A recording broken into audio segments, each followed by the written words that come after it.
We are the Solidarity Singers of the New Jersey Industrial Union Council. We're here to kick off the rally. We're going to sing Do It Now, and it has a part for you to sing with us. You got to sing, we need to build a better future, and we need to start right now. Try that. We need to build a better future. We need to start right now. The cue is going to be when we sing now, now, now, which you could also shout with us.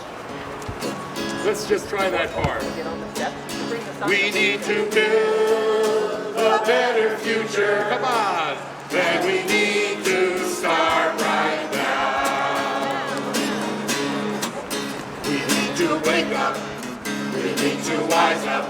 We need to open our eyes and do it now, now, now. We need to build a better future, and we need to start right now. We're on a planet that has a problem. We've got to solve it, get involved, and do it now, now, now. We need to build a better future, and we need to start right now. Make it greener, make it cleaner, make it last, make it fast, do it now, now, now. We need to build a better future, and we need to start right now. No point in waiting or hesitating. We must get wise, no more lies, do it now, now, now. We need to build a better future, and we need to start right now.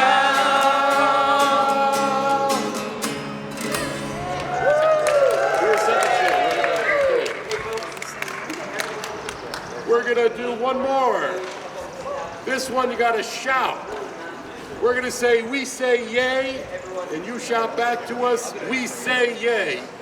And then the refrain is, we're gonna make polluters pay. Make them pay. Okay? And Mia versus this was written just in support of the Climate Superfund Act by Paula Rogovin here with a little help from Matt and me. We'll do one verse first to get you started so you learn it. We say yay! We say yay! We say yay! We say yay! We're gonna make polluters pay! Make them pay! We say yay! We say yay! We say yay! We say yay! We're gonna make polluters pay! Got it, we'll do it again! We say yay! We say yay! We say yay! We say yay! We're gonna make polluters pay! Make them pay! We say yay! We say yay! We say yay! We say yay! We're gonna make polluters pay! If you pollute New Jersey, for cleanup you must pay. For cleanup you must pay. For cleanup you must pay. If you pollute New Jersey, for cleanup you must pay. We're gonna make polluters pay. We say yay. We say yay! We say yay. We say yay! We're gonna make polluters pay. Make them pay! We say yay. We say yay! We say yay. We say yay! We're gonna make polluters pay.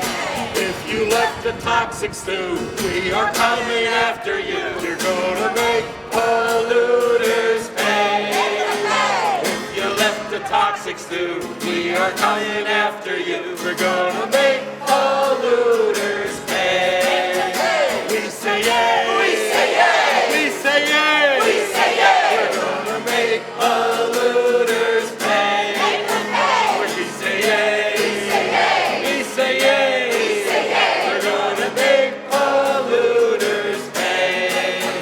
For the storms that hit New Jersey, for the cleanup you must pay. Gonna make polluters pay. Make them pay! For the storms that hit New Jersey, for cleanup you must pay. We're gonna make polluters pay.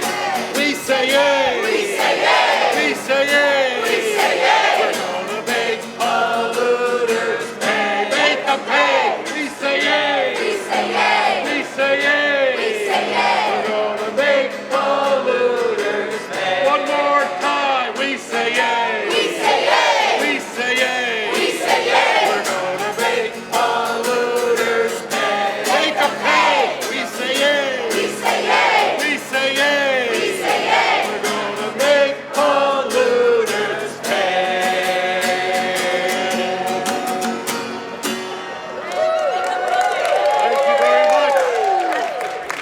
to turn it over to Matt Smith. Is that right? Yes. Okay. Let's give another round of applause for the Solidarity Singers. Before we get started, I feel like we're not quite together in this rally. And as a movement, we are only as strong as our ability to stay together and stick together. So I'm actually going to ask if everyone wants to join us up on the steps and in front, and let's fill in our ranks. Get to know the person next to you. Say hi and introduce yourself.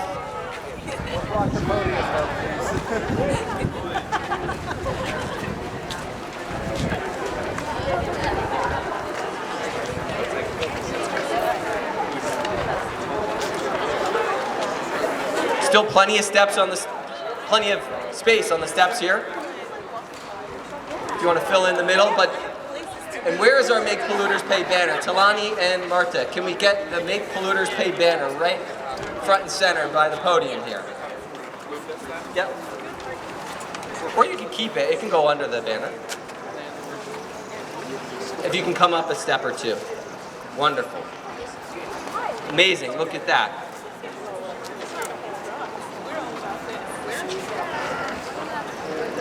I would come up one more step if you can, yeah. Great. All right. Who's ready to start with some chants? When I say climate, you say justice. Climate. Justice. Climate. Justice. Climate. Justice. Climate. Justice. When I say big oil, you say make 'em pay. Big oil. Make 'em pay. Big oil. Make 'em pay. Big gas. Make 'em pay. Big coal. Make 'em pay. Big oil. Make 'em pay. Big gas. Make 'em pay. Big coal. Make 'em pay. Thank you all for being here today. My name is Matt Smith. I'm with Empower New Jersey and also with Food and Water Watch. Empower New Jersey is the state's largest climate-focused coalition. We have over 140 organizational members from all corners of the state representing diverse faith, labor, social justice, environmental, and other civic and advocacy organizations who are all here today to call on our legislature and Governor Murphy to pass and sign the New Jersey Climate Superfund Act. And thankfully, we aren't alone in saying this.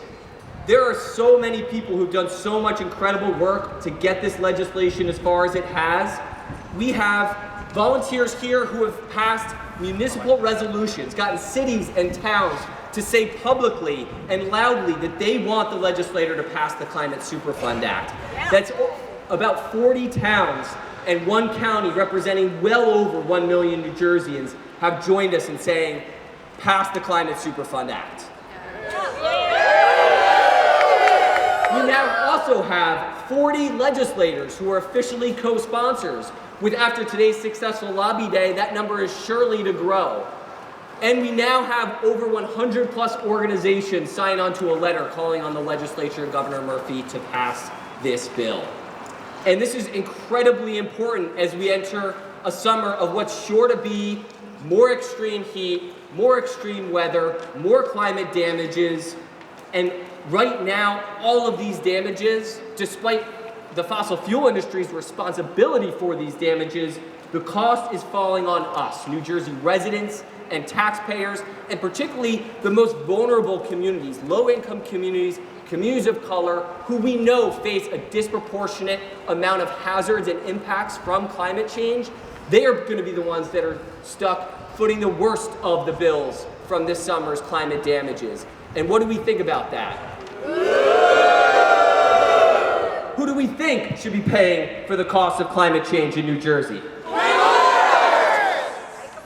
And that's right. And with the revenue raised from the Climate Superfund Act, New Jersey can get serious about preparing for the storms ahead. Get serious about upgrading our critical infrastructure like drinking water plants, waste treatment plants, combined sewer and overflow infrastructure, fully funding our firefighters, and putting in place preparations to deal with the increase in wildfires our state is facing. expanding affordable housing and making it clean, green, and efficient affordable housing. All of these things can be done with the proceeds from the Climate Superfund Act. Climate adaptation programs in New Jersey have never had more of a greater need for funding. And that's because Trump and this Congress are hostile to the idea that climate change is even a crisis that we need to face, or even hostile to the idea of climate science. And so what they're doing is they're using that extreme agenda to cut funding for common sense programs and projects that the state of New Jersey needs. Whether that's funding for FEMA, so that after storms we actually have funding sufficient to get people out of harm's way and to help homeowners rebuild in the wake of these extreme events, to funding for environmental infrastructure and resiliency projects to make sure that when floods come and when these wildfires come, our infrastructure is ready and up to the task. So we definitely have our work cut out for us, but it makes today's turnout and all of the work that everyone has been doing so inspiring and so important, because we must act now. The time to pass the Climate Superfund Act is now. And that is why I need my speakers list, because we have a wonderful lineup of speakers to make this case for us. And our first such speaker is Dr. Jared Radbell, who's a pulmonology and critical care specialist and a member of Clinicians for Climate Action in New Jersey. Let's give it up for Dr. Jared Radbell.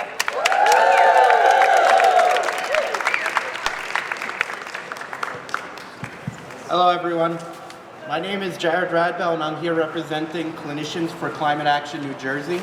I'm a pulmonary and critical care physician and an air pollution scientist.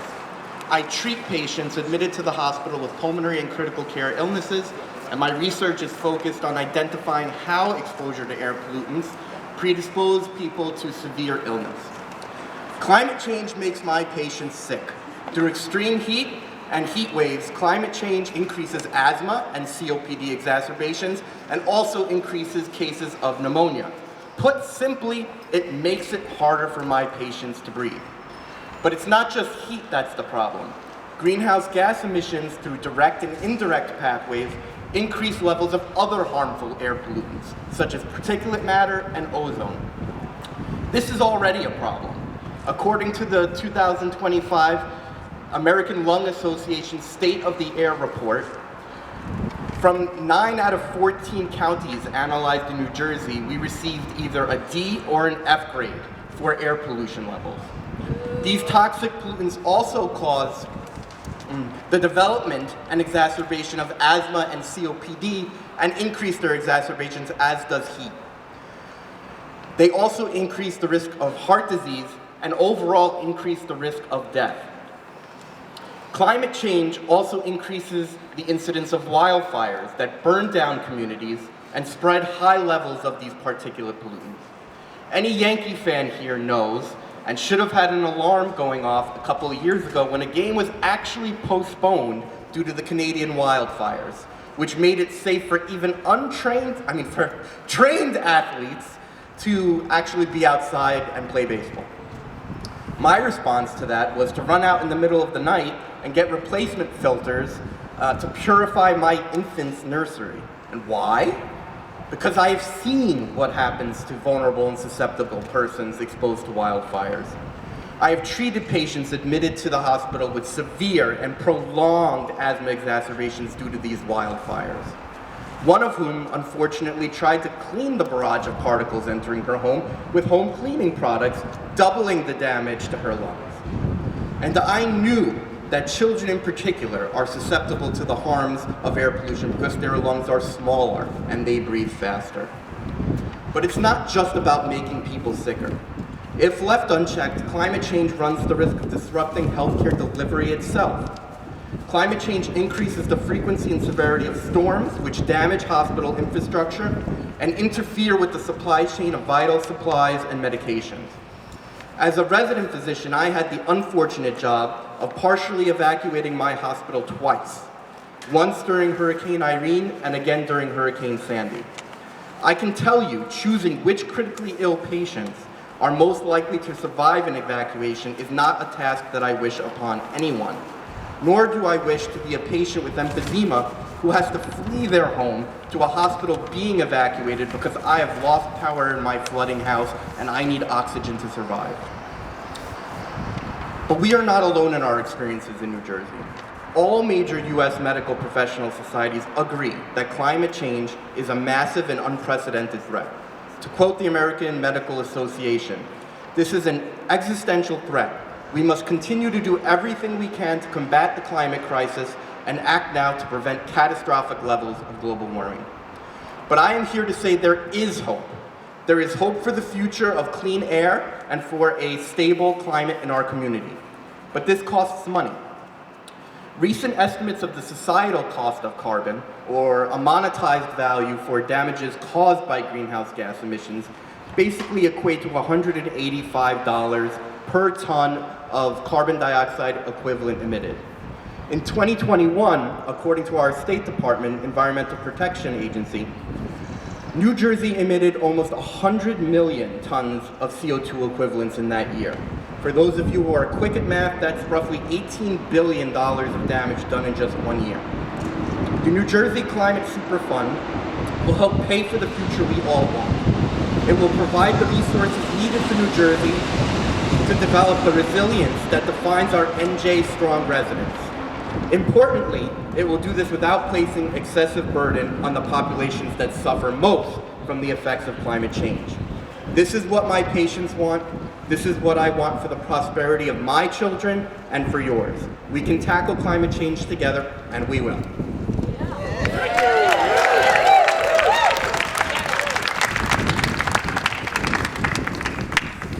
Thank you so much, Dr. Radbout. We're going to hear from other scientists, health professionals, advocates throughout today. But I think it's important that we listen to our young people who are here with us today. We know that the climate crisis disproportionately impacts young people and future generations. They also have the least responsibility historically for the amount of emissions currently in our atmosphere driving this crisis. And so we have an incredible group of youth and students from various parts of the state, including from Livingston High School. I want to invite up the Livingston High School students, Sophia and Arian. Arian is actually with Tech High School in Monmouth County. So if y'all can come up, and Sophia, if you want to lead things off.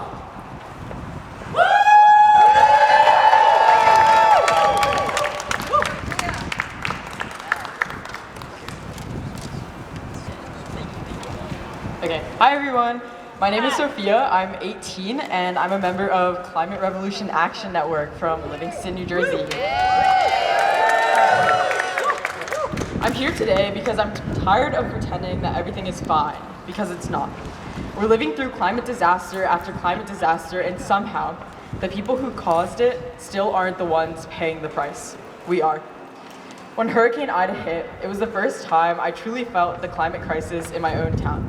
Streets turned to rivers, people lost power, cell service was lost, and in that moment, none of us knew how bad it was going to get, or if help was even coming. But that's the thing. For too many, help never comes. My dad has spent almost 2 years rebuilding our family home in Jersey City, and the storm damage never really stops. Every time it rains hard, we hold our breath, wondering what else is going to break. This is the reality we've been handed. And yet fossil fuel companies, the ones who lied, polluted, and stalled climate action for decades, still get to walk away with record profits. Shame. I was 14 when Ida hit. It was our second day of high school. It should have been a normal day, but nothing's really normal anymore. My friends and I missed days of classes, mold took over classmates' homes, and some people didn't even have a place to go. And nobody was telling us what to do. We were just kids trying to figure it out in the middle of a disaster. So now, we're here today, not just to speak up, but to speak out, to say enough is enough. We are the generation that will have to live through the consequences of your inaction. We are the ones losing our childhoods, our stability, our peace of mind. We are the ones being asked to make sacrifices. And you know what? We refuse to be silent. We are not asking for pity, we are demanding justice. That's why we need the Climate Superfund Act to finally make polluters pay. Not just with words, not just with promises, but with real dollars going to the communities they've harmed. Because if they can afford lobbyists, they can afford to pay for the damage they've done. We don't have time for delay. We don't have time for maybe next session. We need action now. Thank you.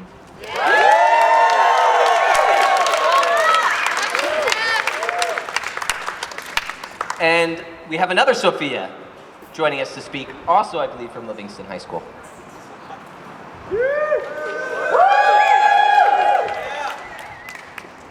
Hi, I'm also Sophia. I'm a 17-year-old student from Livingston High School and a member of the Climate Revolution Act Network. I have moved multiple times across state and ocean. My families have this little joke where we say that natural disasters follow us. In Wisconsin, I experienced negative 40-degree winter. In California, the infamous droughts and wildfires, which also spread to Australia, where wildfires reigned supreme.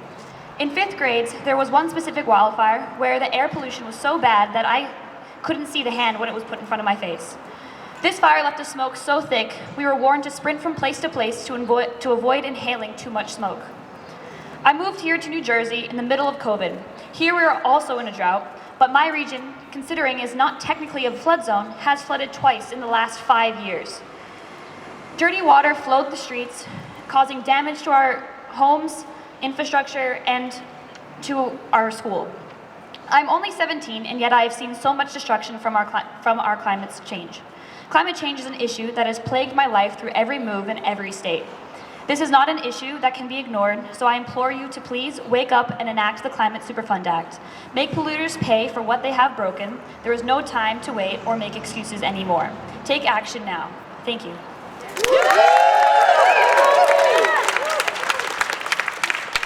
And our last youth speaker is Aryan from Hudson County Tech.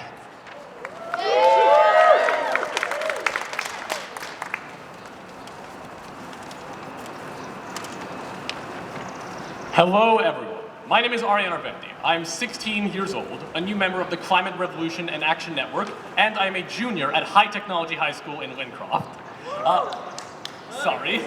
Being a student at such a STEM-heavy school, the sciences, and especially research, have always been incredibly important to me.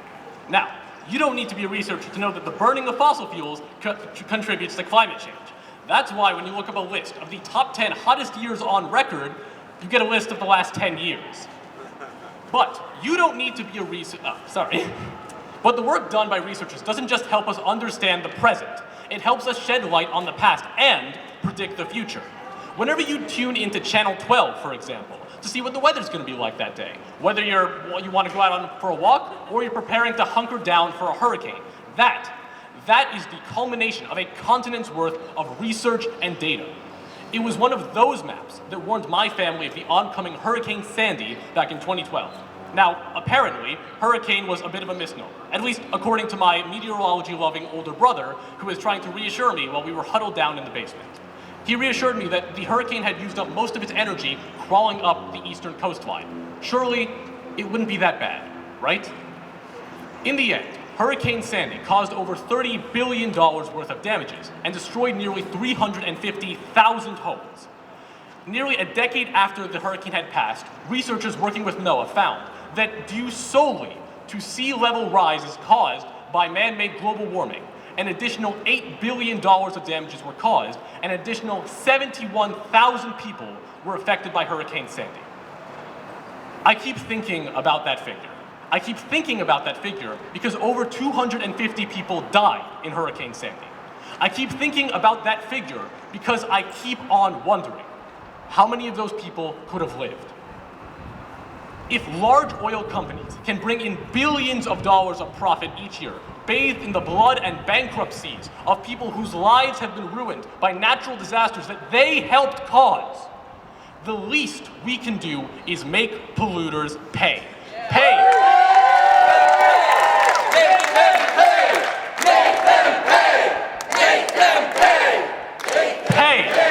To rebuild the world they profit off of destroying. Pay to research more efficient and better means of producing clean energy. Pay for the development of better maps and data to make sure that when the next hurricane hits, We're ready for it. For the thousands who have died in natural disasters caused or exacerbated by climate change, and for the countless more who are at risk of losing everything the next time something like this happens. Let's get this bill passed. Thank you.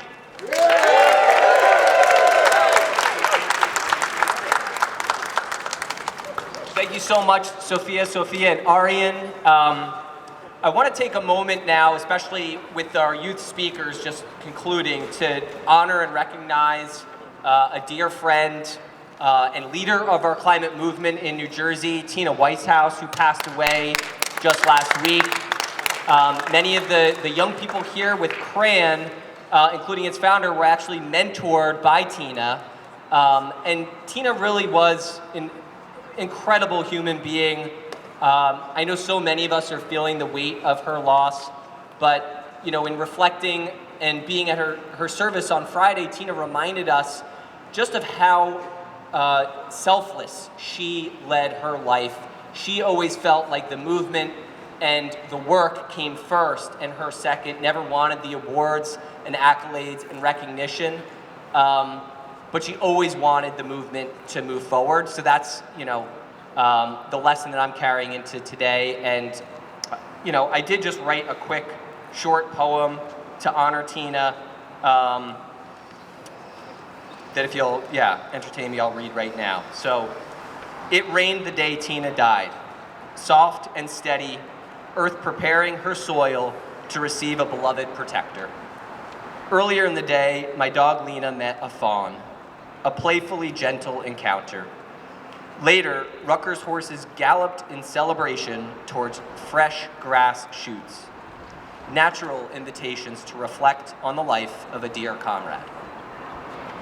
One lived with an abundance of love, joy, compassion, and resolve.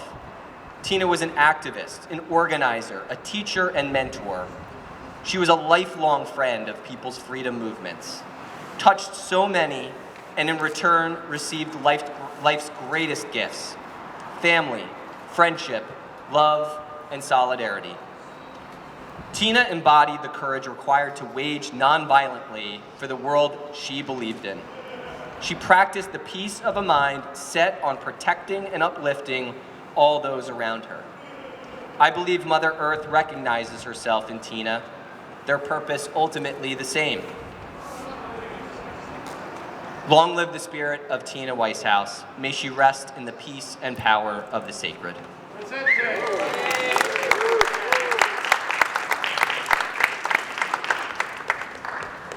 So let's give this next chant a little extra loud to embody Tina's energy and give her voice even beyond this world.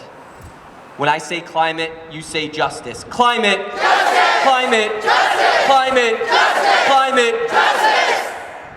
Thank you. Our next speaker is Taylor McFarland, who's the Conservation Program Manager at the New Jersey Sierra Club.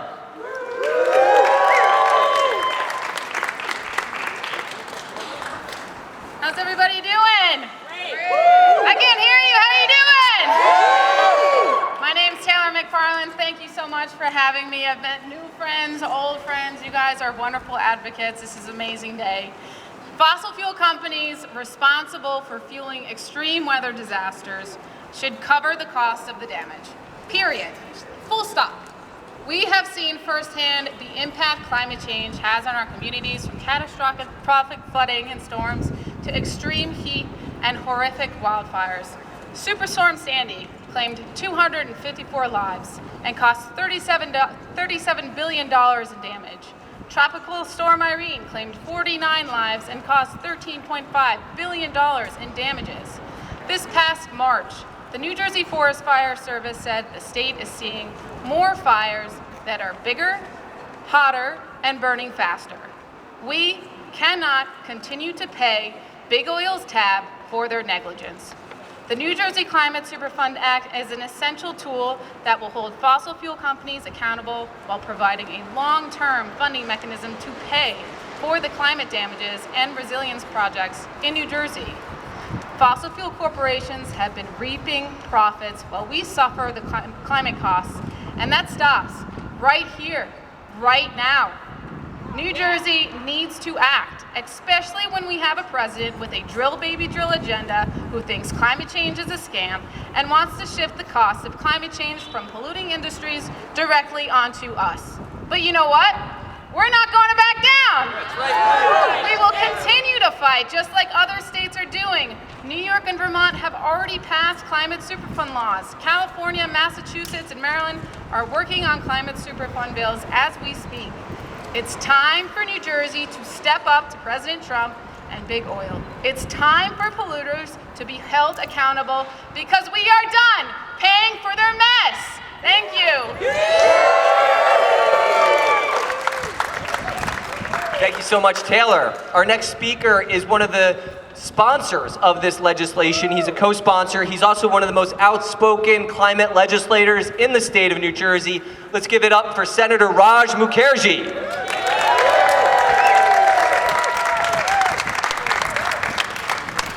Thank you all for being here.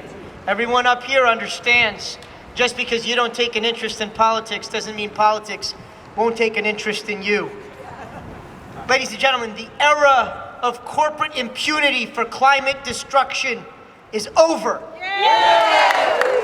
The National Superfund law was born out of a landmark state law, the first of its kind in the country, to hold polluters accountable for their toxic waste. That effort was led by New Jersey when we enacted the Spill Act long before I was born. But that was an era when we were leading. New York and Vermont beat us. Now we're following. But that's okay. I will take third in the nation when it comes to holding fossil fuel companies, big oil and big gas, responsible for the billions and billions of damage, of havoc they have wreaked upon our communities over the years, knowing the destruction they were causing to our climate and to our planet, and concealing it and continuing to further the destruction to our planet. We saw what happens when President Trump took us out of the Paris Accord. States, subnational actors stood up to the United States Climate Alliance. It was my prime-sponsored bill that Governor Christie had vetoed, but when Governor Murphy took office, it was the second bill he signed into law, so that at the state level, we will hold up our obligations under the Paris Accord and make sure that our carbon emissions are being reduced and our greenhouse gas emissions are being reduced. Well, now, through the Climate Superfund Act, we will hold those accountable. We will hold the entities accountable for the havoc they've wreaked and ensure that our children will not be paying the price. Our most vulnerable communities, our cities, our coastlines are not paying the price. It's a fair move. It is constitutional. We hope it will be upheld in the courts, and it's New Jersey and our states doing its part. Thank you for your advocacy. Thank you so much, Senator Mukherjee. Our next speaker is the prime sponsor of the New Jersey Climate Superfund Act, the man who introduced this legislation in New Jersey and who's been leading the fight for clean energy and a livable future here in New Jersey. Let's give it up for Senator John McKeon. Thank you all. Let's hear for all of you. Come on. Everybody out here. The beauty about this rally is, as I look around, there are seniors like myself, and there are those. I'm not believing Raj, by the way. He was alive when they did the first Superfund Act. Come on, Raj. You're young, you're not that young. But there's certainly many here that weren't. I see my friends from Livingston High School, to say a few. And I heard you were so articulate and so passionate. And so let's hear it for those here who are 15, 16 years old. Let's hear it for those who are future. Look, I don't want to be Cassandra saying the world is ending. But you know what? The world as we know it, it is. In the last 10 years, there have been, in New Jersey alone, 13 catastrophic storms. And I don't care if you're from Cape May or Bergen or Sussex or Burlington, wherever it might be, there isn't one county that didn't have at least 5 of those. It's astounding and $72 billion worth of damage, by the way. It's astounding to think that if we continue on this path in a state that's warming more than all but 3, that within a short period of time, certainly by the end of next decade, there'll be 70,000 of our homes underwater. That would bring incalculable economic loss. And sadly, all of our efforts aside to move to a renewable future, to blunt the growth and continuation of climate change, we're not there. And thus, we have to be prepared as it relates to resiliency projects, as it relates to anything from mom and pop knowing they're in a floodplain to be able to lift their home, to putting gigantic seawalls where they need to be. Now, we know, unless we're out to retreat and go all live in Pennsylvania, and we have to root for the Eagles then. Unless we're ready to beat a retreat, sorry, South Jersey for the Eagle comment. But in honesty, unless we're ready to beat a retreat out of anything that's the coastline now, right? We know that we have to build resiliency projects.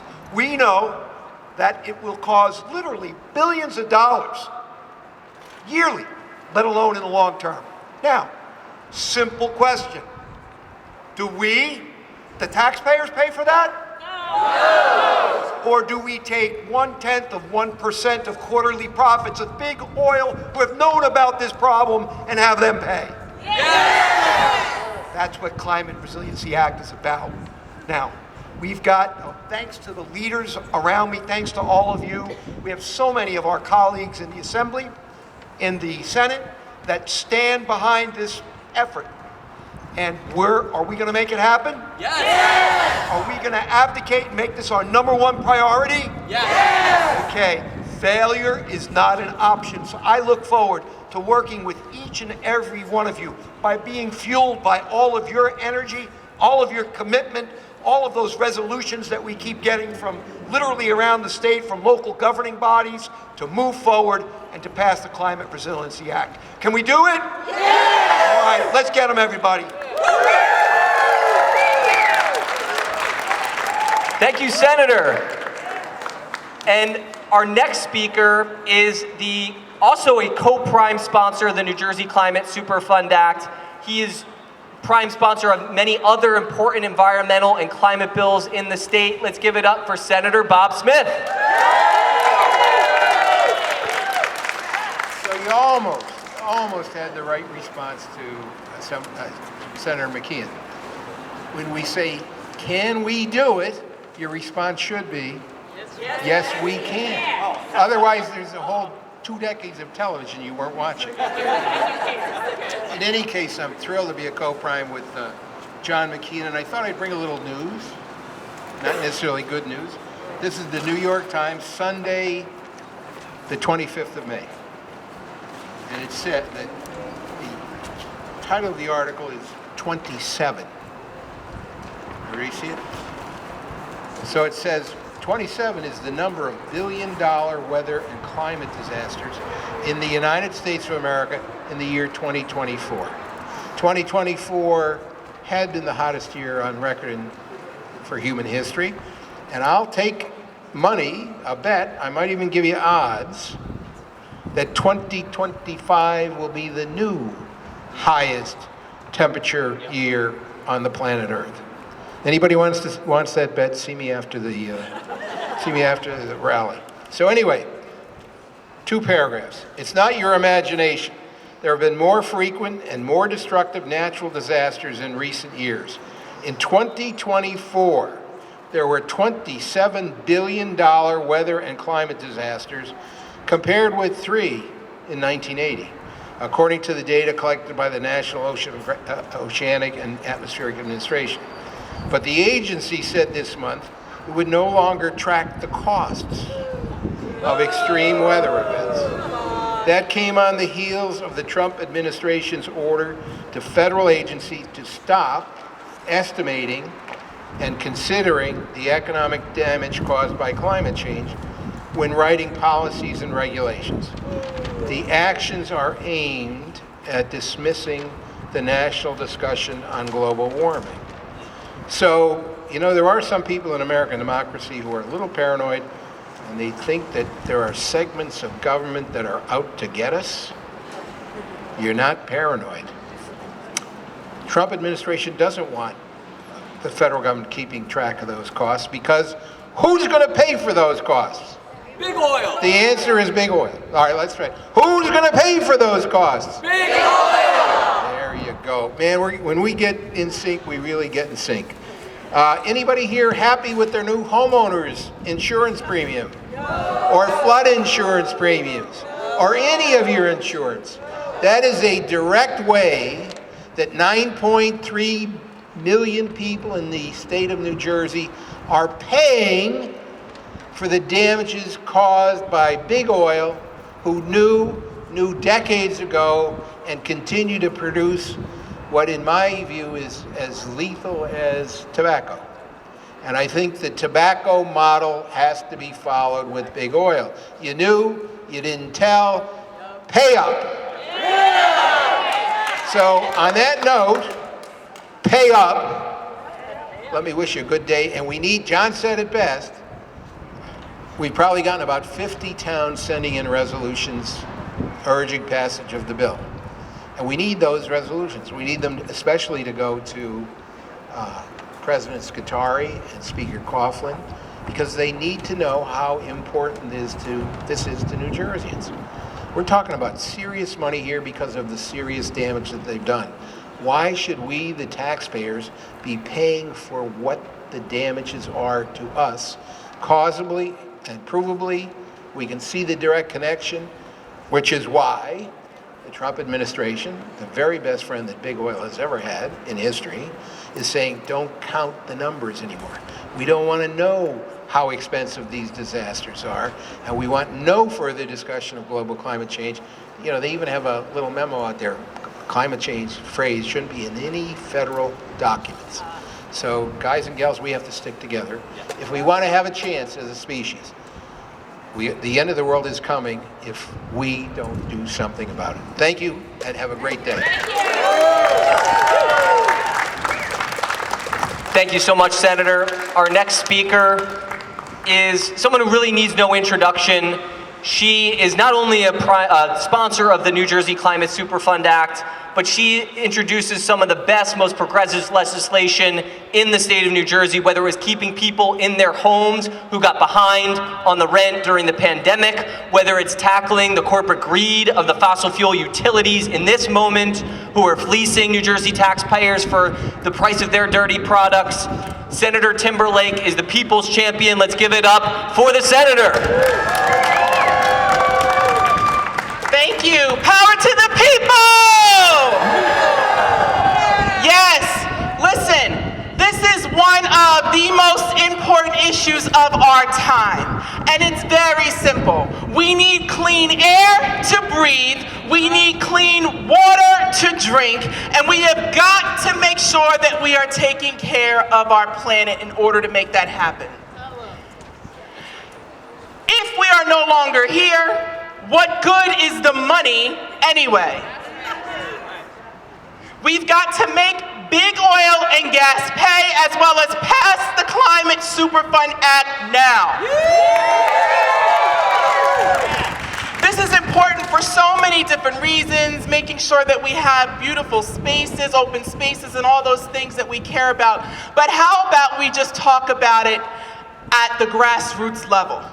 This is important even for the children who are suffering from asthma that are living in overburdened communities. This is important to save our lives, of not just our generations, but generations to come after us. This is the responsible thing to do here and now. And there are so many other pieces of legislation that we also have to get through that matter too. But what we see is the denial of climate at the federal level. What we see are people turning a blind eye to reality for profit. And what we see is something that can literally lead toward our extinction. George Carlin, who's one of my favorite comedians, makes a joke about people like you and I who are standing here, who believe in climate, but his joke was really to prove the opposite. What he said is, you know, the save the water people and the save the well people and the save the earth people. What are they talking about? The earth shook off the dinosaurs and rejuvenated itself. It will just do the same thing to us. We're not going to save it. It's about us saving ourselves. That's right. I always thought that was a really interesting way of looking at it, but there's truth in George Carlin on that joke. We've got to save ourselves and our children and our grandchildren and our children's children and grandchildren. It's the right thing to do. And you have my support along with Bob Smith and Senator John McKean and Senator Mukherjee and all other people who are fighting to pass the Climate Superfund Act now.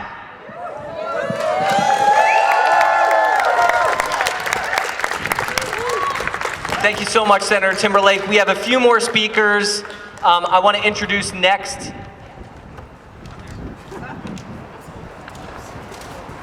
It's ironic because we're actually friends, but I want to make sure I get his title right. So David Hughes is a professor at Rutgers. He is a member of the AAUP-AFT Faculty Union Climate Justice Committee at Rutgers University. Let's give it up for David Hughes.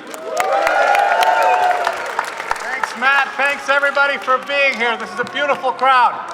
I believe Rutgers AAUP-AFT represents more climate teachers and climate scientists and scholars than any local union in the world. So we care about this issue and have for decades. Let me say why we need this bill. Why everybody needs this bill. Because there is a basic question of fairness here. You don't even have to care about the environment to support this bill. You just have to care about responsibility. And in fact, I'll do a little show and tell. You see that enormous white truck there? I think it's called a Denali. You know, they name trucks after the ecosystems they destroy. There's a little pipe on the back side of that by the back wheel you can see. That is a pollution dissemination device. It's a responsibility avoidance device. No other industry has that device. If you make DDT, if you make lead paint, if you make Agent Orange, even if you make plastic, you've got to account for that in some kind of a bin or some kind of a regulation. But it's through that device that ExxonMobil, Total, BP, Shell, and a whole pile of big oil companies get to disseminate their pollution for the whole world of 8 billion people to suffer from and to pay for, and we pay quite a lot of it here in New Jersey.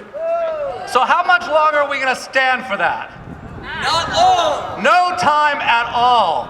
Big oil's day of excessive, irresponsible pollution is done.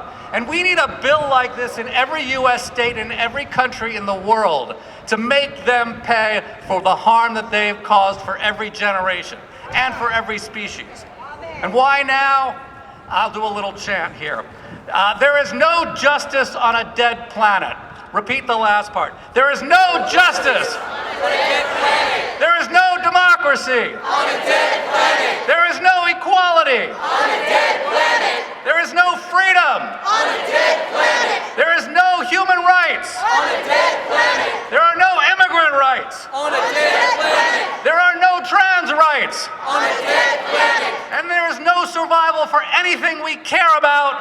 On a dead planet. So let's get this bill done and let's come back and do it everywhere. Thank you. Thank you so much, David. Our next speaker is a local council member from the township of Red Bank, New Jersey. She was the sponsor of the resolution that Red Bank passed, calling on the legislature to support this bill. She is an environmental champion in her community. Let's give it up for Nancy Facey Blackwood.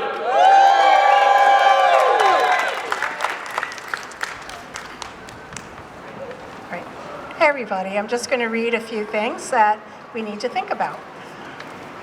Yesterday, the current CO2 parts per million was 429.33. A reduction to 350 parts per million would restore Earth's energy balance, preventing excessive warming and potentially allowing the planet to return for a more stable state. But let's face certain realities. Exxon and Shell knew the impacts of fossil fuels on climate from the 1960s, and I've even seen some reports even in the 1920s that they knew about it. So this is what we're facing, this is what we're trying to change. Municipalities and local officials are faced with the uncertainty of when the next storm will come, and it will come. Our 100-year storms are coming about like every 2 months or so, right? And that used to be a 100-year storm. The storms will increase the level of destruction to our sewer and water systems, homes, parks, and roads. And what's happening is we're seeing the effects of climate emissions from the 1980s. And we've produced a lot more CO2 since that time, so things will get worse. So let's be certain, it's here, it's going to be more destructive and be costly to recover. And while towns like mine must do, and we do everything we can to reduce our carbon footprint by making our towns more walkable, bikeable, and reduce our carbon footprint in any other way that we can, it will not be enough. That is why Red Bank was one of the first towns to pass a municipal resolution in favor of the Climate Superfund bill. Taxpayers should not have to foot the bill for corporations that knowingly created this climate and community crisis in the first place. Make them pay.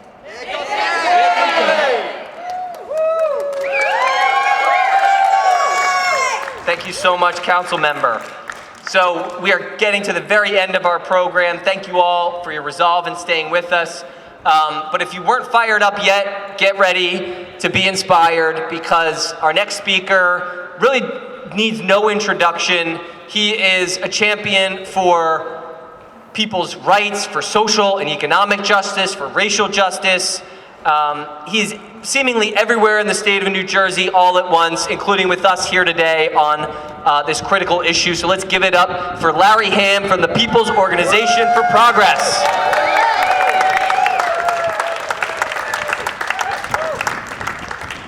What do we want? Climate justice.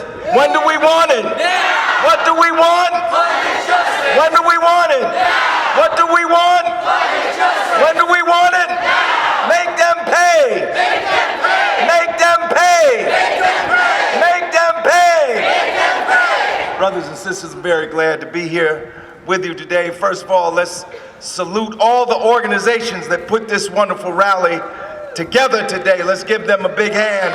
And all of you that came down. My name is Larry Hamm. I'm chairman of the People's Organization for Progress. And I came today to make sure that our voice would be added to yours to support the New Jersey Climate Superfund Act. We want it passed, and we want it passed now. And we're here to say, we're not just here to rally, we're not just here to make people feel good. We're here today to put our state legislators on notice that we are going to hold them accountable for how they vote on this bill. We want this bill passed.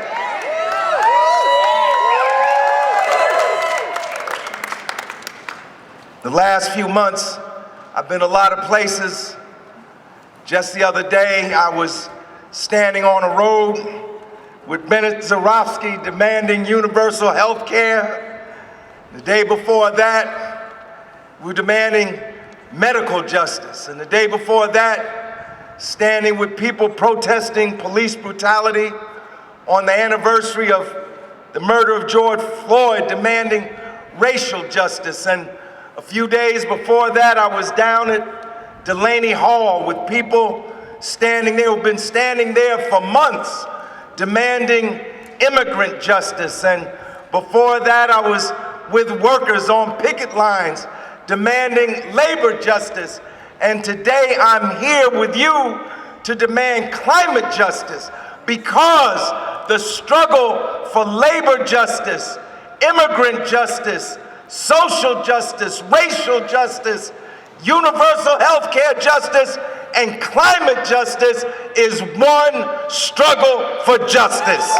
It's one struggle for justice. And the days when we are going to labor separately, only in our own vineyards, those days have come to an end, because we understand now and hear that it's going to take all of us, every one of us, without exception or qualification, to unite and organize the movement that will have the strength to stop these polluters and oppressors and exploiters from hurting us anymore. The days of us standing idly by when they accrue to themselves the benefits and profits of what they do and socialize the burden and destruction of what they do, those days of us standing idly by are over. Those days are over, brothers and sisters, that we're here today. Look, if you and I were to go out, leave our house, come out of our house, and throw our garbage into the street, every day we would be fine. If we were to throw our garbage every day into the street, we would be ticketed.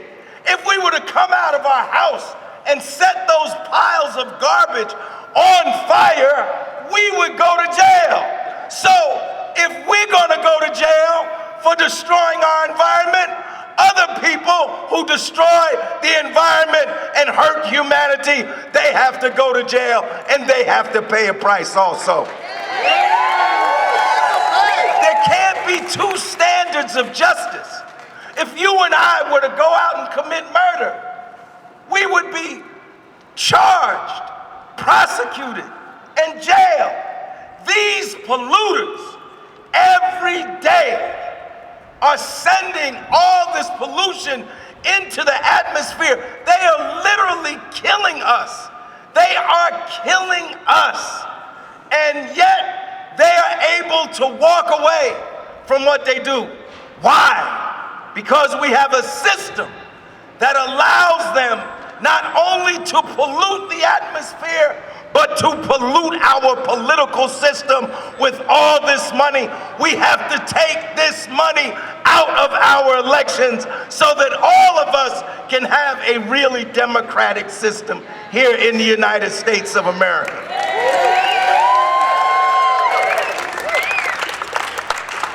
We want an end to this pollution. We want a better world. Is it too much to ask? Is it too much to ask that in this, the richest country in the world, that children should have clean water to drink? Is it too much to ask that we should have air that we can breathe without getting sick? Is it too much to ask that the earth in which we plant seeds to grow our food should be pure enough so that we can eat that very food? It's not too much to ask.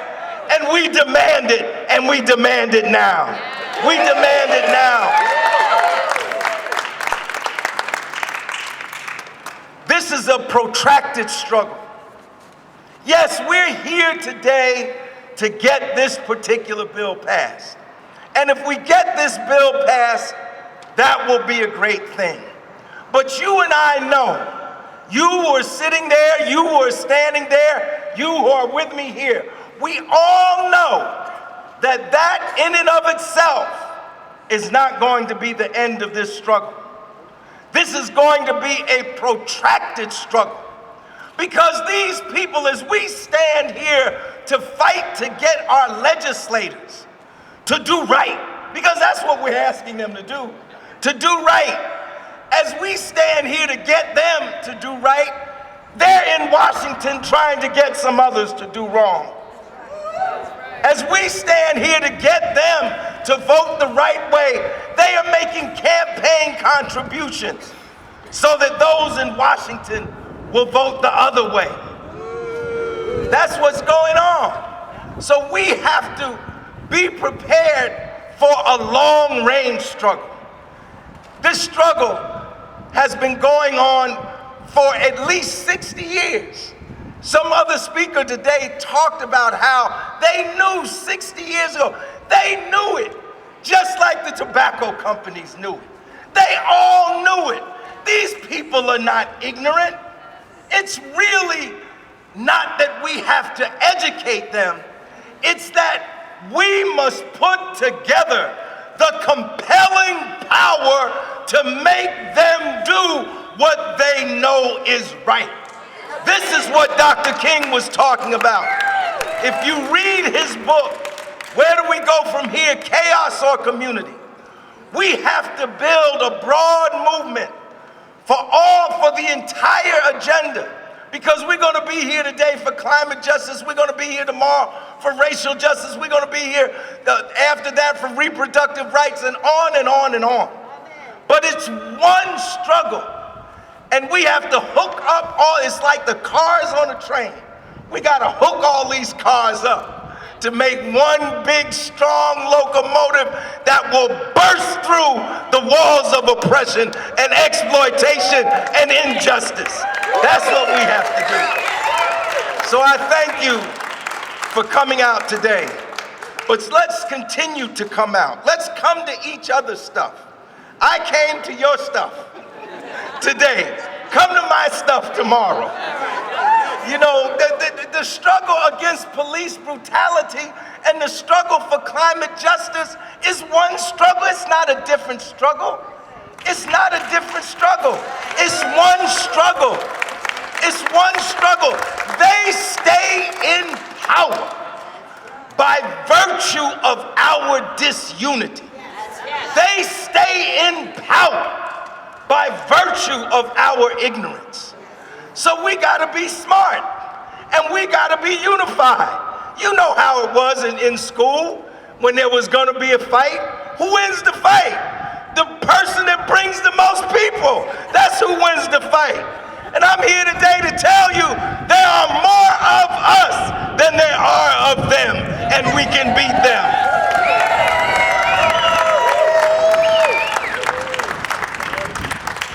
So let's unite.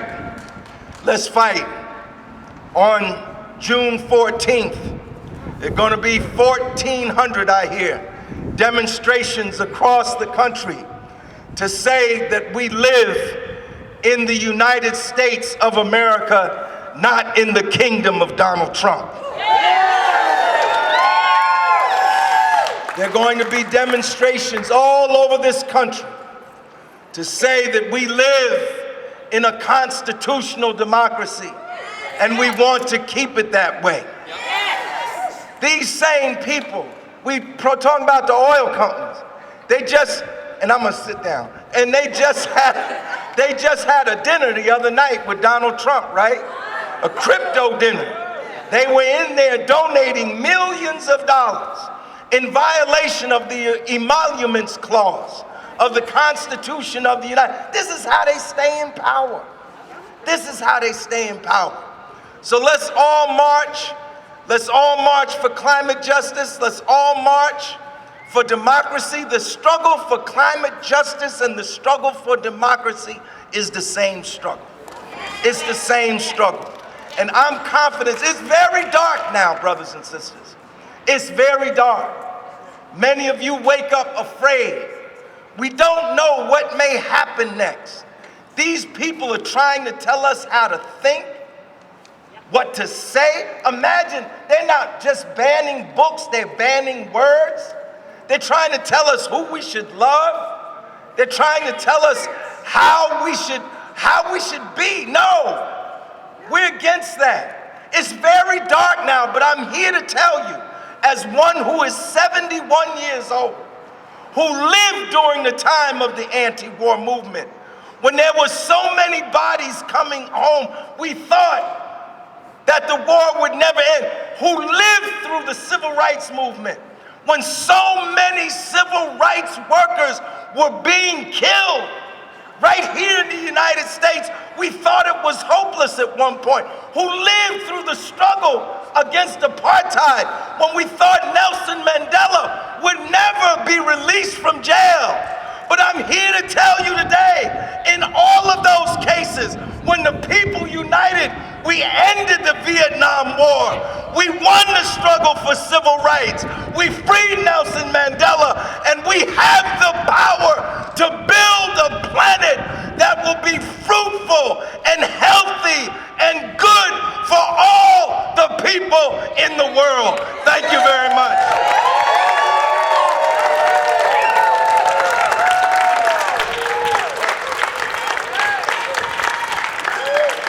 Thank you so much, Larry. We have our final speaker. Wow, what a tough act to follow, but this speaker is a leader with Empower New Jersey. She's on the coordinating committee, one of the founders of this campaign in the state, the executive director of Clean Water Action. Let's give it up for Amy Goldsmith.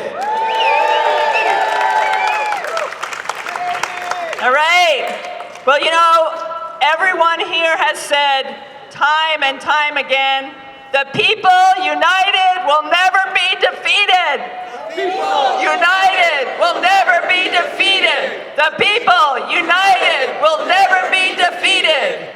We have fought hard, not just for this, but for many things. And as so many speakers before have said, that the polluters have got to pay. It is the thing that motivates me each and every day, is to get these polluters to stop poisoning us every single day.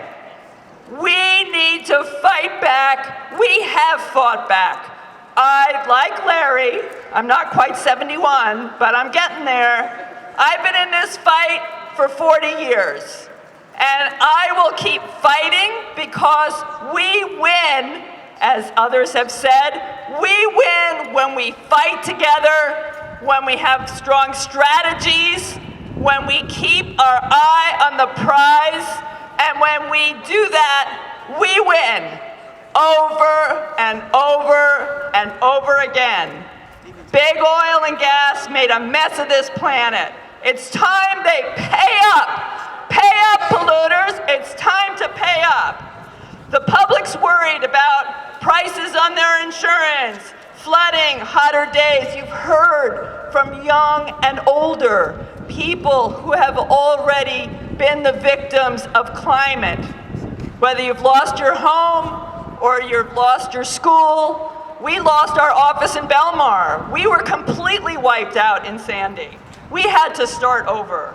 We've got 40 legislators in those halls who say yes to Climate Superfund. We have dozens of municipalities who've passed resolutions. They say yes to Climate Superfund. We have over 100 groups, labor, community, environmental, justice, all kinds of groups across the state saying yes to Climate Superfund. Climate Superfund is New Jersey's most equitable and responsible path to securing economic and climate justice from big oil and gas. Its passage is imperative. There's no bigger imperative than this, as it is our ability to respond to the climate impacts that have become most precarious for us, but also everyone who is most vulnerable and most impacted. We have had enough.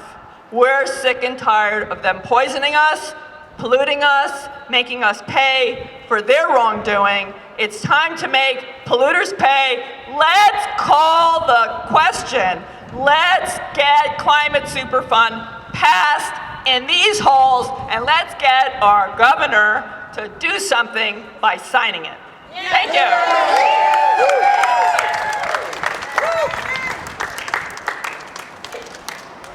Thank you so much, Amy. Thank you to everyone who's here today. Thank you to everyone who joins the phone banks, who helps circulate petitions, who's passing resolutions in your communities, who's educating, agitating, and organizing to win this fight and take it right next into the next fight, as everyone said. So as of right now, I want to encourage anyone who can stay for a bit longer.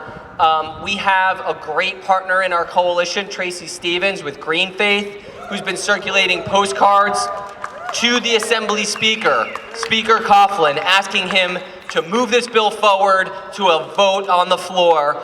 Tracy's gonna lead a delegation of people back into the State House with those postcards, with our petitions, with our organizational sign-on letter, with copies of the resolutions that have passed by towns and cities, and deliver them to the Speaker's office. So if we can get a delegation to join her, I'm seeing 6, we need 600 postcards. So that is Tracy. You're gonna have to go back through the main cubicle building where you went in for security, but you don't have to check your ID because you've already got the badge. So that's one thing. Anyone who wants to do that and or lobby more senators on their way out of the Senate session, you can follow Dave Pringle. Dave is a leader with Empower New Jersey. He's the top lobbyist for this campaign, so you'd be in great hands to follow him to talk to more senators as they come out of this voting session. With that in mind, I'm going to invite the Solidarity Singers to sing us off into our next steps. Thank you all again for being a part of this movement. You are wonderful human beings, and let's keep this fight going. Pete Seeger said that a singing movement is a winning movement. So we'd like you to sing one of Pete's greatest songs, Rainbow Race, with us. We'll line it out so you can learn it. Ready? One blue sky above us, one ocean lapping all our shores, one earth so green and brown, who could ask for more? And because I love you, I'll give it one more try.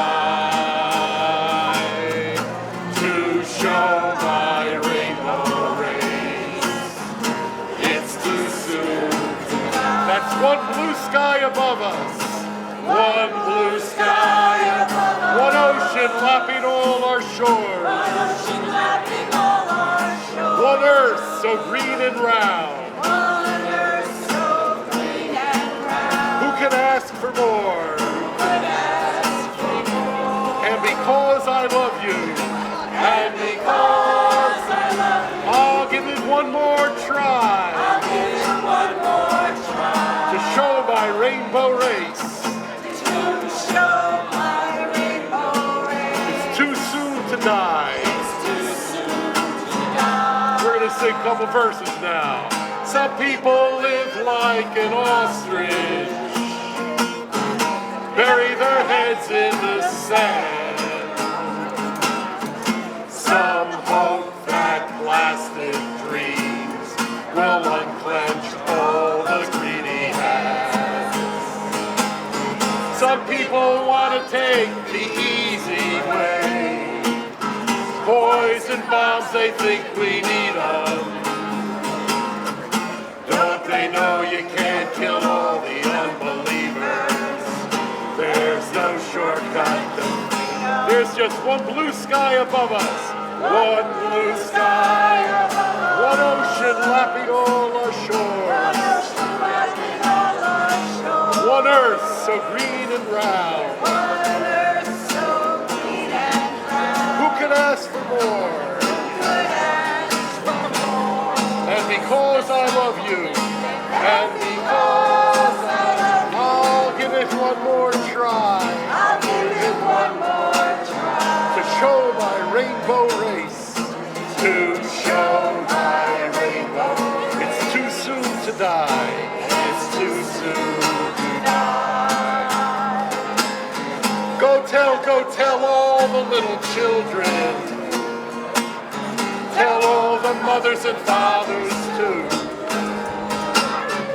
Now's our last chance to learn to share what's been given to me and you. That's one blue sky above us, come on. One blue sky above us. One ocean lapping all our shores. One ocean lapping all our shores. One earth so green and round. One earth so green and more? Who could ask for more? And because I love you, and because I love you, I'll give it one more try. I'll give it one more to show my rainbow race. To show my rainbow race. It's too soon to die. It's too soon to die. And because we love you, and because we love you, we'll give it one more try. We'll give it one more to show our rainbow race. To show our rainbow race. It's too soon to die. It's too soon to die.